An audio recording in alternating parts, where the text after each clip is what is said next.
make it like super sop story on that, because I don't think that my past really defines who I am, but it's important to frame it out. Yeah. My father OD'd in front of me when I was 14 years old Oof. in the Kroger parking lot in Madison Street. My mother and my father battled drug addiction and gambling throughout my entire life. I actually grew up in AA here or in Clark Street in Clarksville.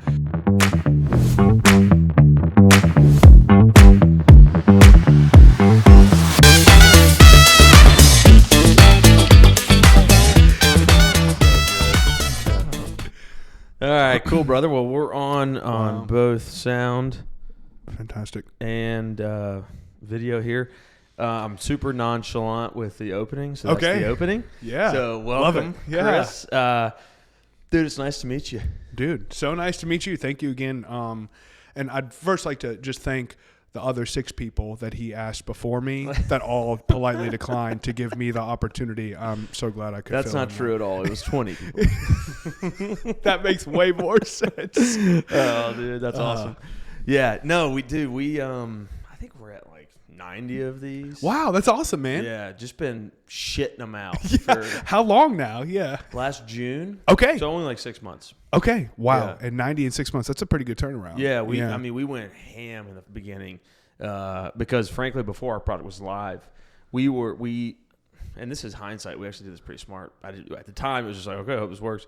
But as we were building our product, we were really needing to just talk to home service providers so we could understand their needs a little bit more. Gotcha. So I was in the home services industry, so we had my experience, but we wanted a lot more input. Gotcha. So our first vendors that signed on, we needed to like have them captive for like hours in order to get their information out of them.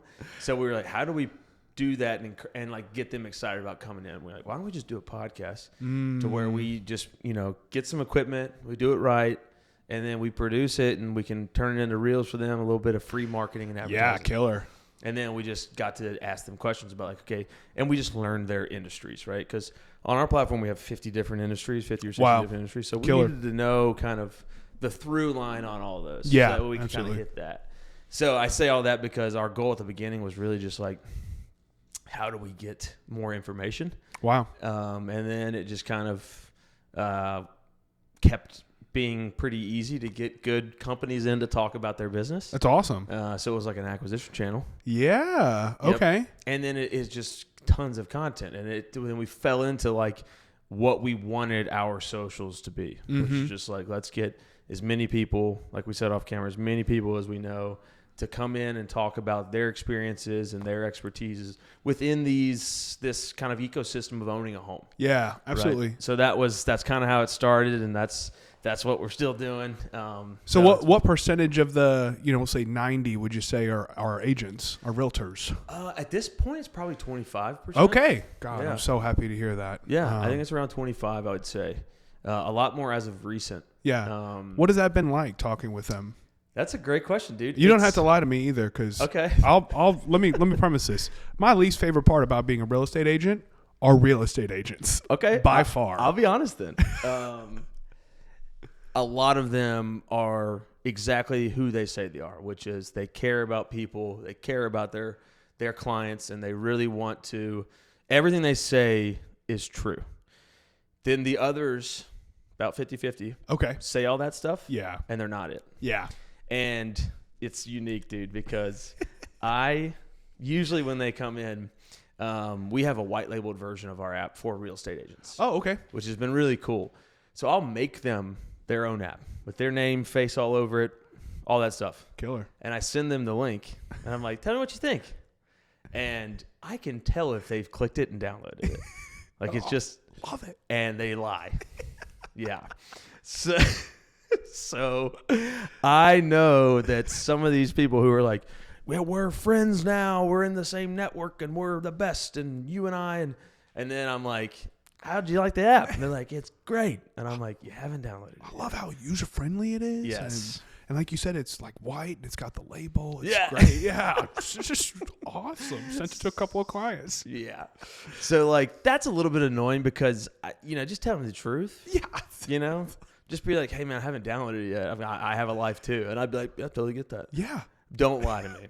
So, especially when you don't know that I can see your line. So, like, it's been a really cool look at that, because it'll literally be after a podcast of they've talked for an hour about how they really care about their people and their honest integrity, and like that's what's important about being a real estate agent. And then like they're just like, that small little white lie. They're like, what, you know? Yeah. And I've even heard some agents say like, well, I don't, Chris, I'm just very busy, and so I would never do that for something important. And it's like, you're missing the key. You're missing the whole point.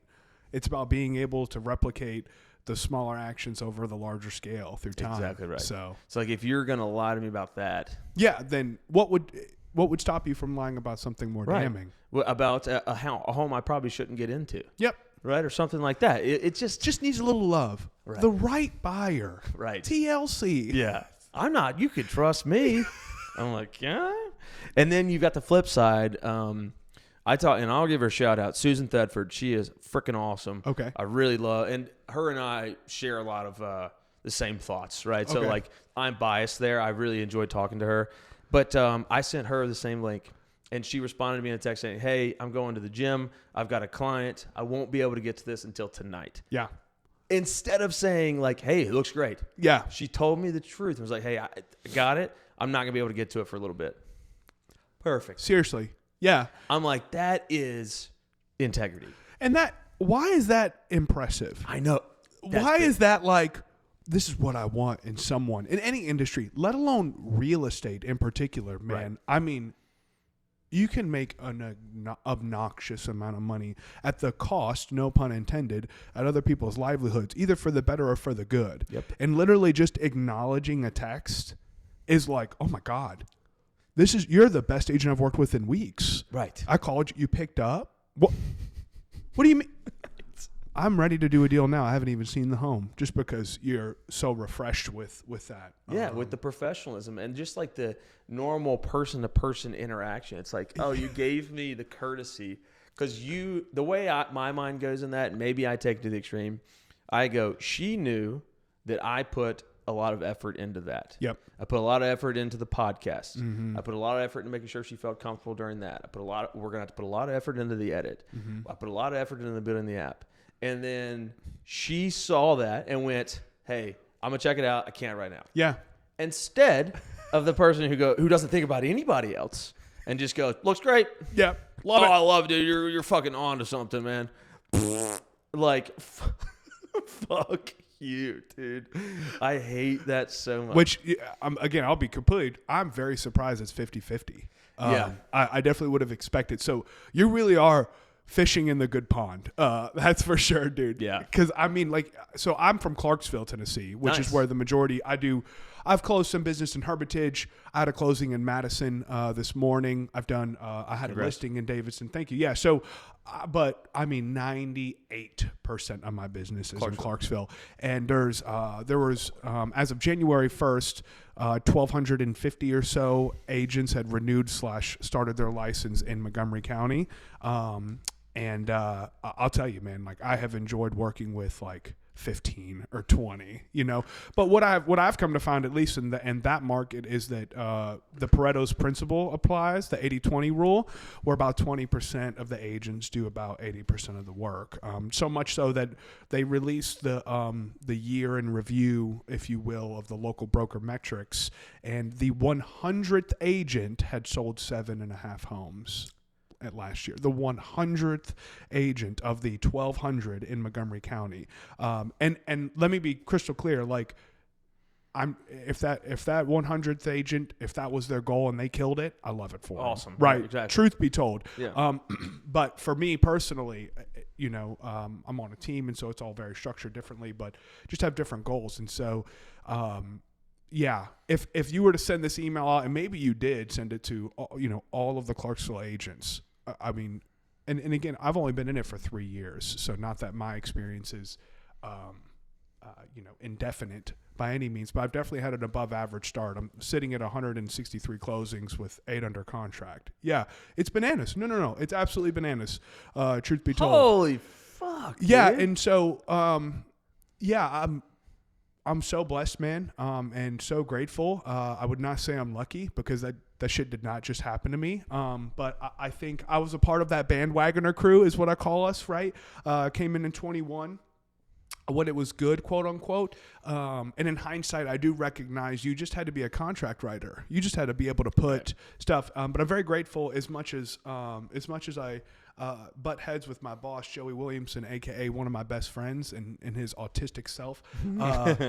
He never allowed me to do the easy shit. He never allowed me to be just a contract writer. So from the beginning, I had to be a fiduciary responsibility. I remember my 10th transaction, I told them they shouldn't buy it because of the amount of the appraisal gap that was coming. And in our market, is predominantly military. 48% of the homes that closed in Montgomery County last year were VA loans.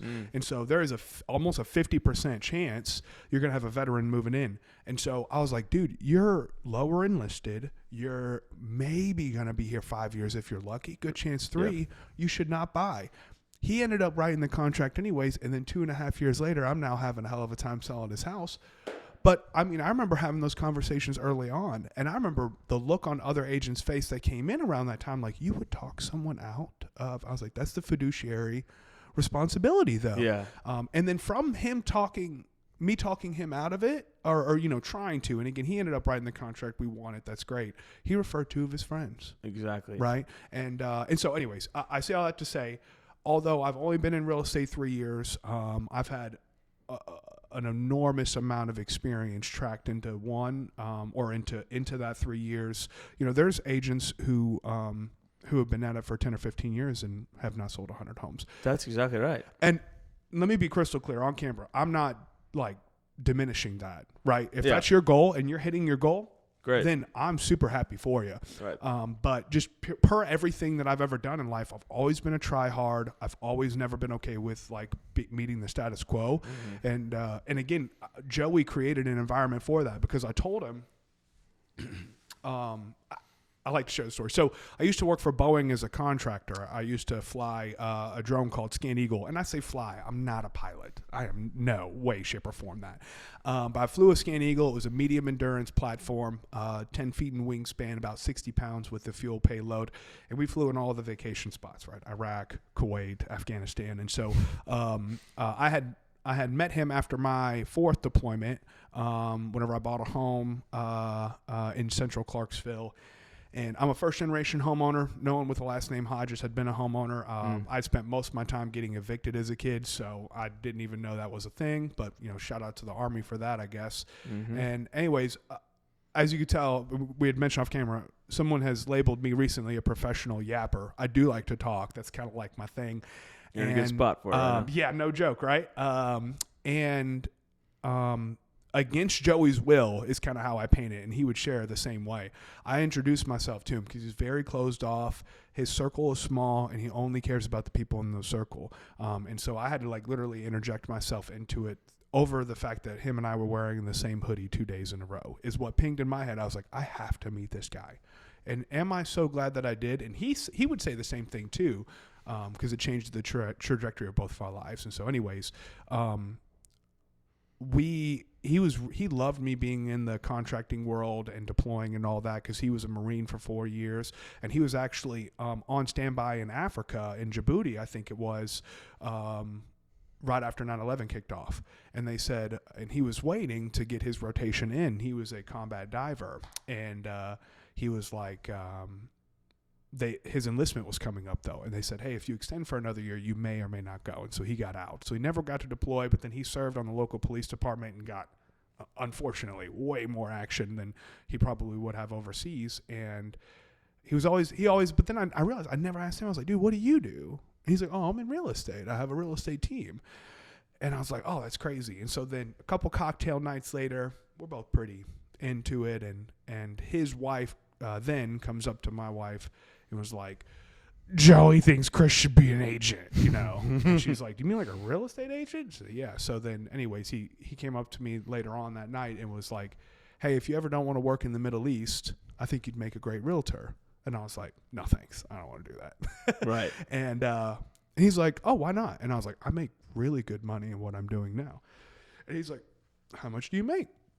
So whenever I deployed, my daily rate was $564 a day whenever I was overseas. And he goes, okay. And he pulled out his phone and he multiplied it by 365 and it showed like 205 or whatever. And he goes, okay. And I go, you don't think that's a lot of money, do you? And he goes, I wouldn't go to the Middle East for that. And You're then like, huh. I was like, all right. So that planted a seed. And then I went to Afghanistan in late 20. Yeah, in November 11th of 2021, which was 11 days after I got married. Oh. Shout out to Julie for sticking out with me that. Yeah, no kidding, dude. 11 days after I got married, I was doing my quarantine in Dubai, and that sounds great. It was awful. I was in a non-smoker's room that had an ashtray right there. I got staph from the shower because the drain backed up and it wasn't clean. Oh, my God. So I had to stay longer. And dude. So anyways, I was like, you know what? I got a lot of downtime. Let's go ahead. $300, I'll get my license while I'm overseas. And then that's a whole nother funny story too. I took my test in Afghanistan proctored, and they were like, hey, you know, part of that proctored PSI test, you have to scan the camera through the room and no one else can be in it. And I was like, I'm on an airfield. They're not going to allow that. This is the only tent I Right. have. And they were like, there can't be, we're going to shut the test down. So then I took it outside of the tent at 3 a.m. on this, You're like there's no one here. Yeah, they're like, we can't see anything. I was like, it is 3 a.m. And she's like, no, it's only like, you know, like 7 p.m. Eastern Standard Time. I was like, yeah. You're an idiot. Yeah, so. Shut up. Anyways, April 7th, 2021, I passed my PSI exam. I got a 72 out of the 70 I needed. Holla. Let's go. And then on April 14th, a week later to the day, some specialists, some like lower ranking dude showed up in cigarettes and with a cigarette in his hand and Crocs. And he goes, y'all got 6 weeks to pack up.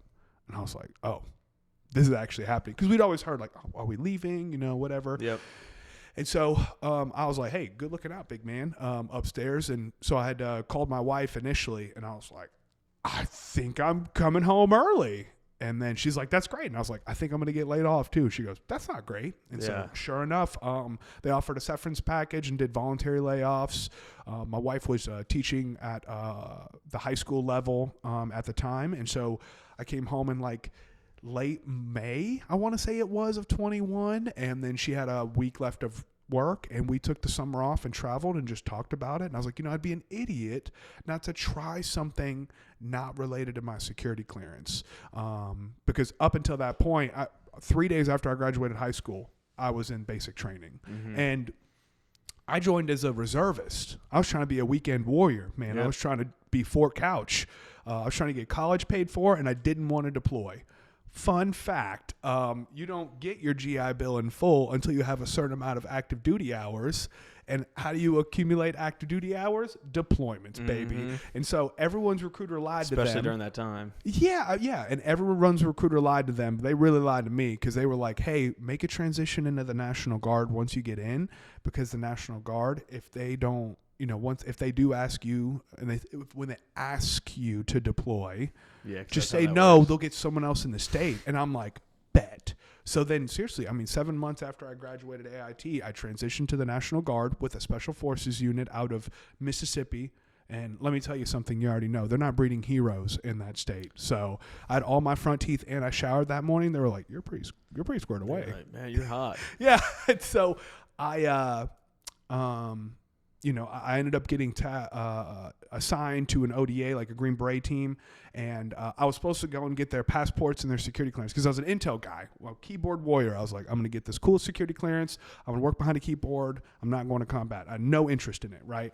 And then I show up to day one with these guys, and they're like, you ever clean a Zodiac before? And I was like, do you mean the sign? Like, I was like, no, I think I'm a Sagittarius. And they were like, Are you retarded? Are you fucking are you fucking serious right now? And I was like, I have no idea what's happening. And they were like, be here at 23. And I was like, 11 p.m.? It's fucking Tuesday. And he's like, yeah, you're in for it.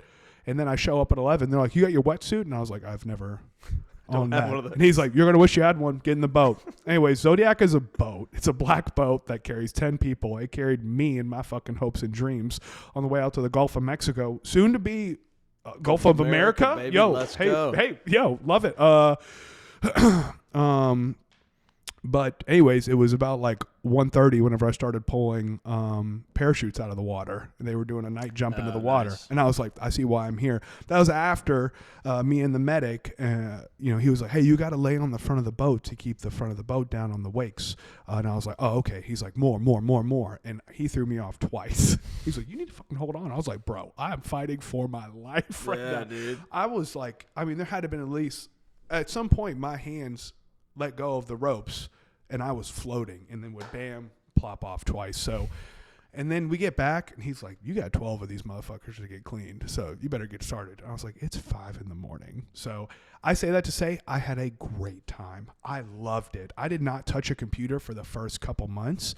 And then, you hang around with special forces guys enough when you're 19 years old, you kind of want to be one. Mm-hmm. And so then, they have what's called a Special Forces Readiness Evaluation, and they were like, hey, you should go to that. And I was like, no thanks. So anyways, I did it once, failed. Well, I did it through. They didn't select me. They didn't like the way that I interacted with the peers because I knew ropes and I wasn't volunteering all the time. Lost 15 pounds in those 4 days. Then waited a month to gain the weight back and did it again and got selected. And then April 24th, 2015 was my date. And it was mid-October of 14. Yeah. 2015. Yeah. April 2015 was my date to go to selection and like go through the Q course and all that SFAS. And then October I get a call. It's like, congratulations, son, you're going to Iraq. And I was like, oh, sir, hey, thanks for the opportunity. I really appreciate it. I'm going to selection in April. I've got my pipeline. And they were like, I'm not asking you. You're going to be getting contacted by Lieutenant Carpenter. And I was like, sir, I'm in the National Guard. You don't understand. This is not. And so anyways, I get a call. I call my squad leader. He's like, what? This is bullshit, man. Let me make a call. And he calls him back. He's like, hey, man. I can't do shit. You can't do, yeah, you're on your way. So anyway, I say that to say, I went to Iraq and then we got retrograded back to Kuwait for that trip in 2015. But I met contractors there, and that's like a blanket term for those of you that don't know, or civilians that do the job that you do in the military but as a civilian. And it was a way to kind of reduce the boots on ground politically, not that I know really anything about that, but we only have X amount of thousands of troops and then it's like twice as many civilians from America. But it's great money, and the guy that I met was a sloppy piece of shit that had Cheetos in his beard all the time and never showed up to work on time. And I was like, yo, I could just show up and make $100,000. And so that started that pipeline. And so through the National Guard deployed me twice, again, from asking, quote unquote, and then 4 times I took trips as a contractor. So between, I think I went on my first trip, I was 20, to whenever I was 26 was my last. I was 26 on my last trip. I deployed 5 times, nice. 6 times. Jesus Christ. 6 times, 3.5 years total. How many times as a contractor? 4 as a contractor, 2 in uniform. And I'm so glad I did that. But I think that time overseas, because you work 7/12s generally, you're working every day, 12 hours a day. And I wouldn't want to do it any other way. I did not want downtime because then it just dragged on.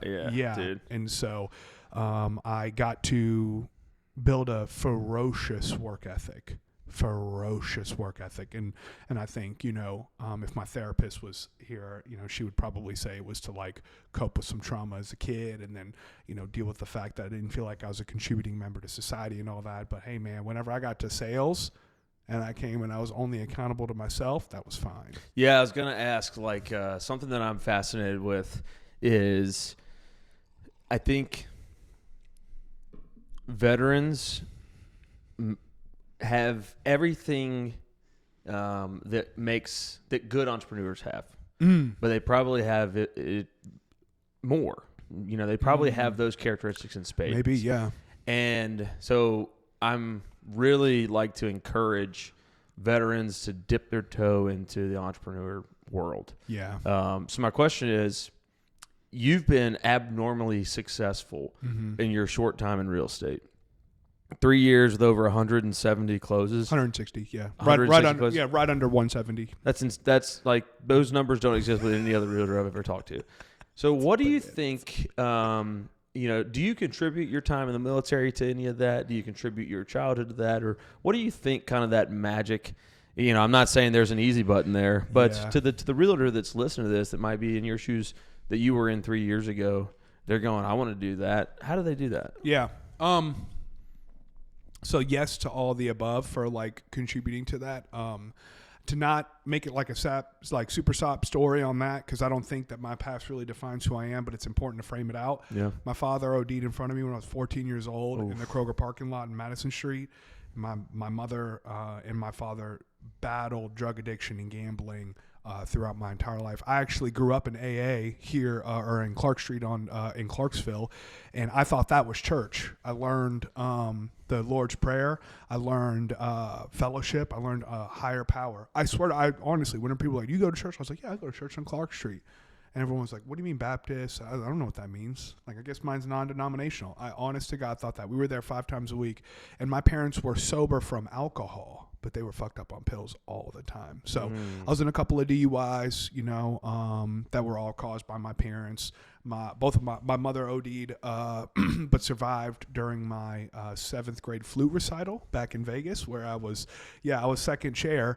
And so I had a solo, and timing wise, she OD'd right before my solo. So I actually jokingly thanked her later on. I was like, hey, I thought I was going to fuck that up. So thank you for stopping the short so that the paramedics can come and stop you from foaming at the mouth. But anyways, that I think I say all this to say, let me premise this. I'd give everything up.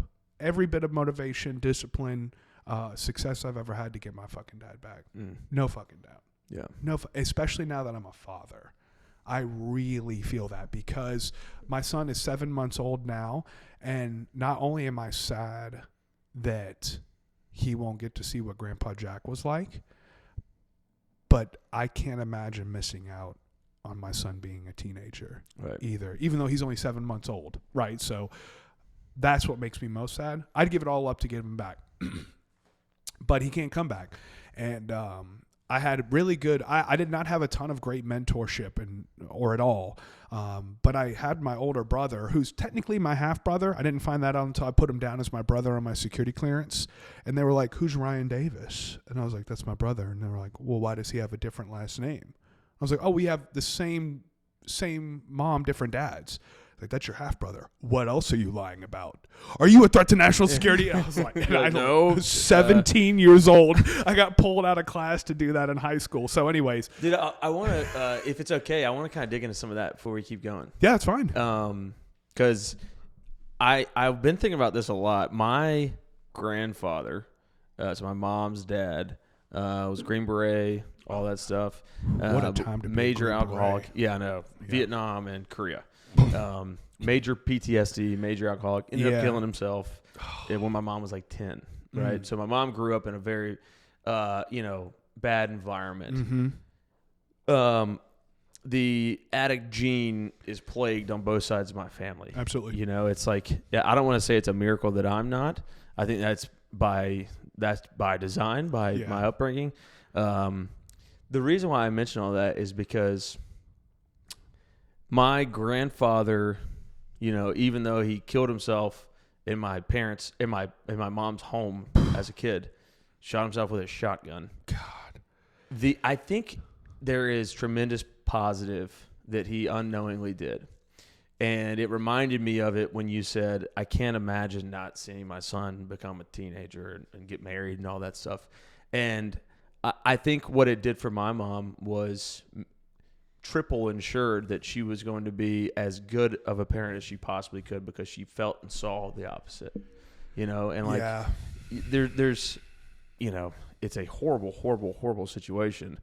But I don't think she would have ever, or my grandfather would have ever thought that any positive would have come from him being that way. But I think at some point it does. Yeah, my coach, Dina Watson, she's actually the productivity coach over at Keller Williams Music City right now. So shout out to her and her endeavors with that. But I remember she had said something a long time ago. She goes, when it comes to production, there's drama at the bottom, trauma at the top, right? Like where you see people thrive in today's market of sales. People that don't do a lot of business are dramatic. And people that do a lot of business have a ton of trauma, and they use work as a part of that coping. And so I mean, not that I think that's 100% true, but I think that's part of it for me. And I think you're 100% right. I wouldn't have been put in positions to make the decisions that I did if my dad hadn't passed. Right. And that sucks, and it's like heartbreaking to say, but it's just the truth. Right. I mean, because in the state of Tennessee, I don't know if it's still a thing, but there was this hardship program in the state of Tennessee that allowed kids who had either 100% fully disabled parents to get a temporary license where they could drive themselves. They were allowed to work when they were younger. And so anyways, after that happened, my mother had always been 100% disabled through her physiological and mental conditions, bipolar, a bit of schizophrenia, which I could only imagine now that was egged on by the rampant drug abuse that she was on. I also think that the psychotropic drugs that she was put on probably screwed her up too. But yep. I'm not knowledgeable enough to have an opinion on that. That's right, my grandpa too.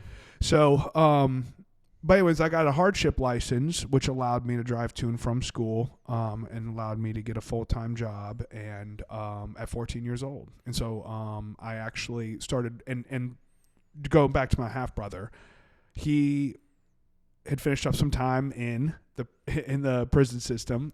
He was a big brawler, and he initially got kind of wrapped up into everything. God, and I love him for it.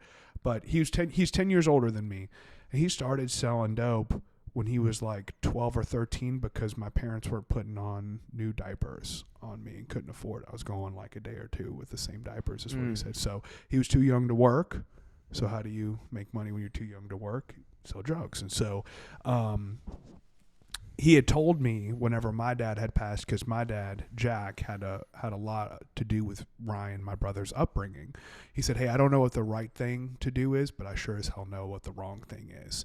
And so just to kind of keep you and your hands clean, you need a job. You need 2 jobs, actually. He's like, go work at a restaurant, somewhere fast food maybe, that they'll let you go from like after school and close. You're going to close Monday through Friday. Every Get off night. the streets. Yep. And then on the weekends, go and work something laborious, construction, lawn care, be outside, and asked to only work if you can do 10 plus hours. They'll still give you time enough on Sunday to do some studying. If you do go to church, if you're not going to go to church, work then too. And so I took his advice. And I mean, from the end of my freshman year, I worked Monday through Friday at Church's Chicken on Riverside in Clarksville, Tennessee. RIP, no longer there. Monday through Friday I closed down, and then sometimes I'd come in. I'd close it Friday night at 11 and be there at 5, opening it back up, on Saturdays. Well, how old were you? 14. They hired me when I was 14. And how old was your half brother when he gave you that advice? He was 20. He was 24. He was 24. Incredible wisdom for a 24-year-old. Absolutely. I mean, I was an idiot at 24. Yeah, man, it's absolutely incredible. And I mean, he spent his time being an idiot, don't get me wrong, but his progression too, absolutely incredible wisdom. And I think, I look at myself and I look at him too, and I see statistical anomalies. I'm a big data-driven guy. I like to make objective decisions based on factual influences, and I think I'm self-enough aware through therapy that started after my dad passed, both emotionally and like situationally speaking, that I make my decisions based on logic. But truth be told, man, there's gaps in my life that don't make sense. Anatomically and statistically speaking, I should be in a much different place. And so that's where I do give credit to God. Time. Even though I do not, portray myself as like a godly man, that's just not my thing. I just can't imagine that when I get up to the pearly gates or heaven or whatever the equivalent of that is, that he's like, actually, man, sorry, it was Presbyterian, not Methodist. So close, but you fucked up. And so anyways, I say that to say, dude, I pondered on it for years of, thoughtful journaling, therapy, conversing with my wife, Julie, who has had, no doubt her own like family drama and stuff like that. But thank God she had 2 loving parents at home. So that whenever I was navigating, whenever I was deploying, I was really enabling my mother to continue down the path where she was for years, financially, emotionally, and all that.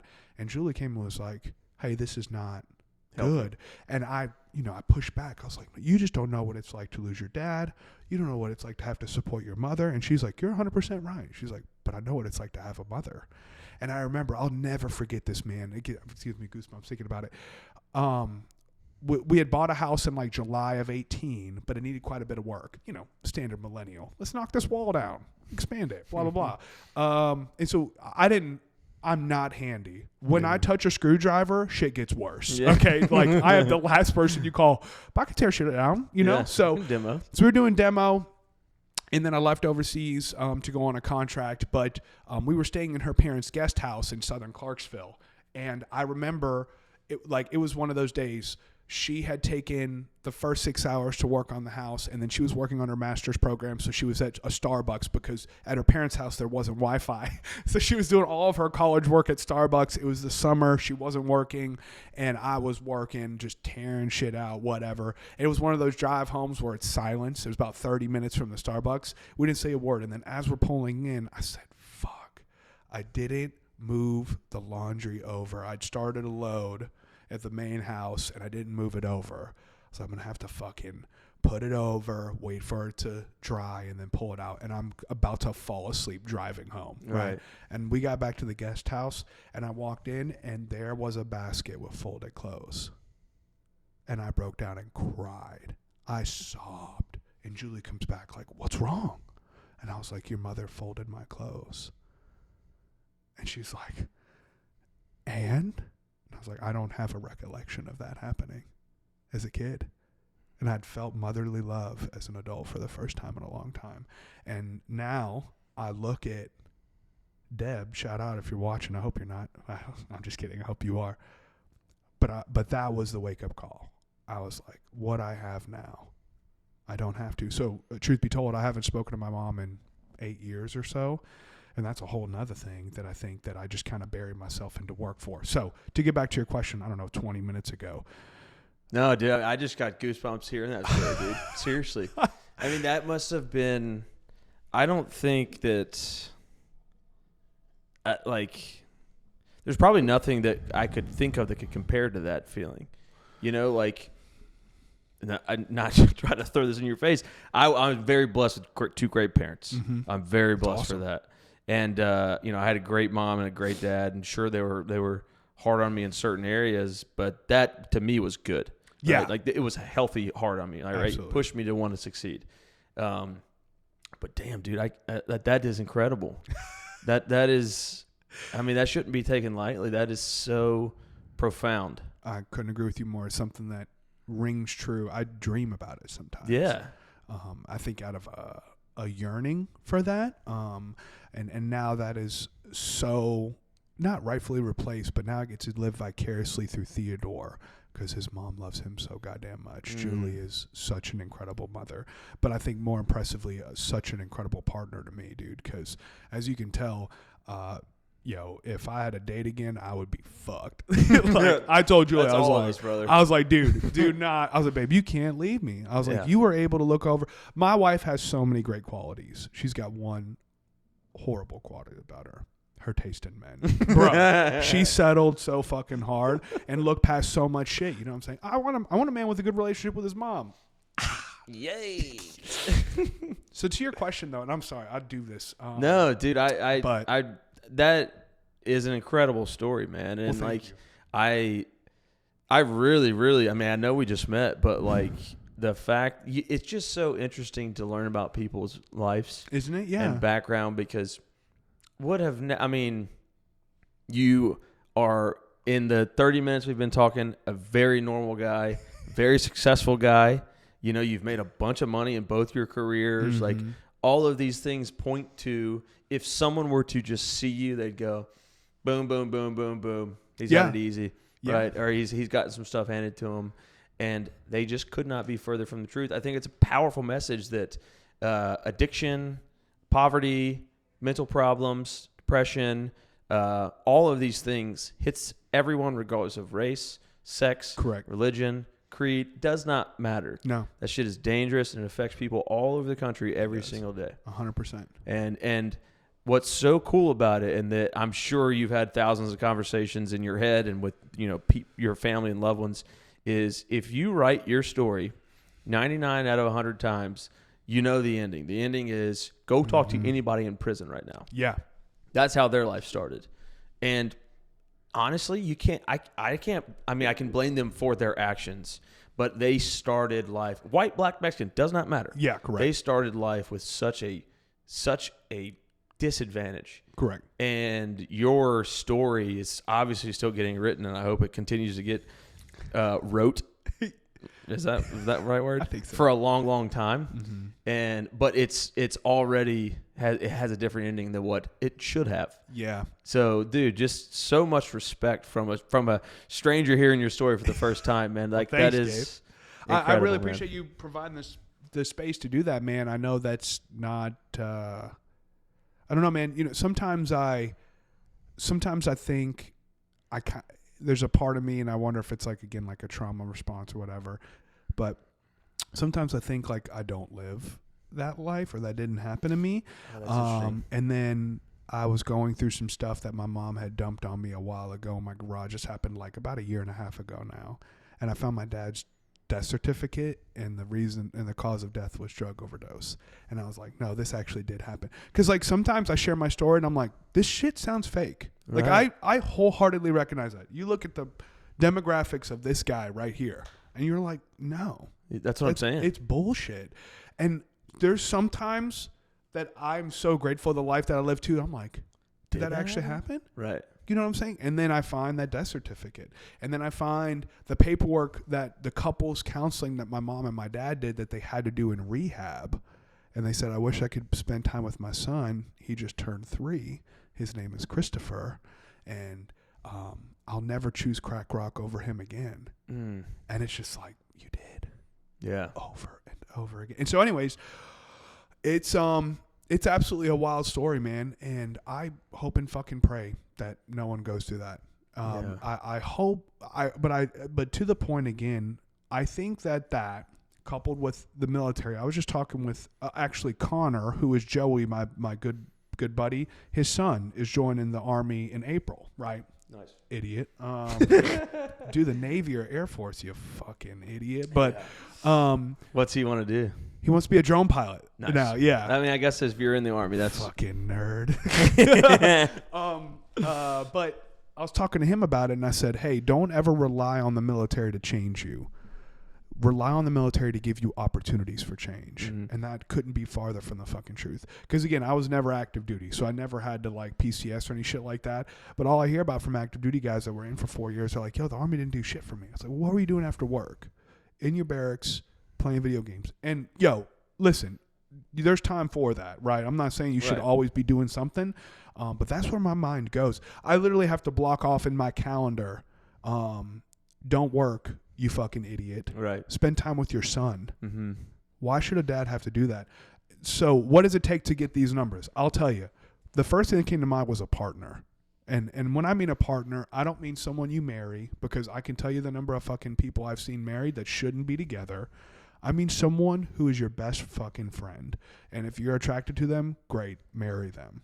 But you need someone who can hold you accountable, because multiple times. So here's how the pipeline worked. I came to the office in August of 21. From August to December of 21, I closed 4 homes. In 22, I closed 39. In 23, 72. Last year, when I took 2 months of paternity leave off to be with my son, 51. My goal this year is 100. Let me tell you what it took to get that. Is once a quarter, Julie would come to me in the middle of me writing a contract at night, and she goes, I feel like you're deployed again. And I was like, what do you mean? I'm home. I'm coming home every night. She's like, but you're not here. And that was fucking heartbreaking, man, because I'm using real estate, in a very selfish manner, in the sense to build a life for me and my family that I never thought possible. I remember writing out this 22-year financial plan while I was in Afghanistan on my last trip in early 21. And it was the goal to get Julie financially retired. And it was through me deploying about somewhere between 6 to 8 months for the next 20 years would allow me to build up enough avenues of investment income that would pay to replace her income of what it would be then. And my goal has now, because of real estate, I'm going to get that done in 5 years instead, and allow her the opportunity to step away and be a full-time mom if she wants. I don't want to force her to do anything, but obviously there's no one else who I would want to raise my kids other than her. So the number one thing it takes is a partner. The number two thing, I have a ferocious work ethic, and I do not say that like braggadociously. My boss, Joey, who gets monetarily gain every time I work harder, only tells me to slow down. He's never told me to work harder. He seriously only ever told me, dude, pump the fucking brakes. And then I think 3 to that, I think it takes an addictive personality. I think that and this is not something that has been necessarily tagged. It's been kind of brought up by a couple of therapists through the years. But I think I do have an addictive personality, and I think that reflects in the gym. And like, I'm 23 days into tracking what I eat like an adult now, and fucking blows. But I'm obsessed with it. And you use MyFitnessPal? No, MyCal AI, and I measure 95% of the things I put in my mouth. It's disgusting. There's a barcode. But I don't trust the barcode. I weigh it. It's stupid. No, I do the exact same thing. Yeah. I love it. Yeah. And so I think it takes a partner. I think you could do it by yourself, no doubt, but I think that there takes some sort of accountability on the backside. My problem, I never had an accountability with work. Mm-hmm. There's never like, I got to make sure Chris is doing what he's supposed to do. That's never a concern. Right. Is Chris eating? Is Chris getting the amount of sleep he needs? Is Chris showering? Is Chris changing his clothes? Well, thankfully, showering, because part of my addictive personality is weightlifting, right? Even though I look like only an overdeveloped 15-year-old, I've actually been fucking weightlifting for 12 years. Yeah. But again, I've never watched what I ate. And now, through deployments, my sleep's getting shitty. And also, Theodore, love you, dude, but you wake up a lot. So, but yeah, now I'm finally working on that nutrition, and it's exciting, but also frustrating. I'm like, fuck, man, I could have been making this kind of progress for 12 years. Dude. So anyways, I think that I still have that addictive gene. I could say, depending on, I don't think I need my security clearance anymore, but I've been to Washington State, hung out with some dispensaries there, all legally, chill out, FBI, NSA. Yeah.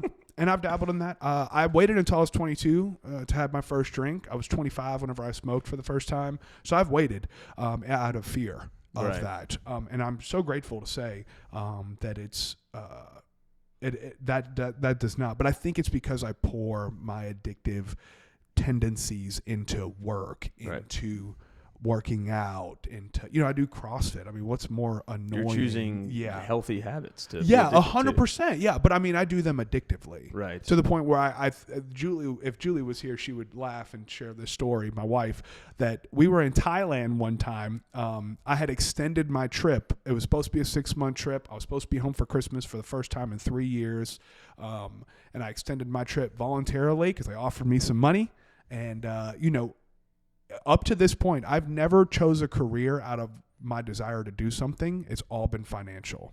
What is the quickest way to make the most amount of money I can? And so, anyways, I flew her to Thailand with me. We spent a month there because it was the summertime for her again. And I remember this one, I'd gone 3 days without working out. And I was like, I feel like I'm about to like scratch my skin off. Can we please go? And so then anyways, we take this public transit for like 30 minutes. I took my pre-workout on the way. I was trying to time it perfectly. I showed up. They denied me access.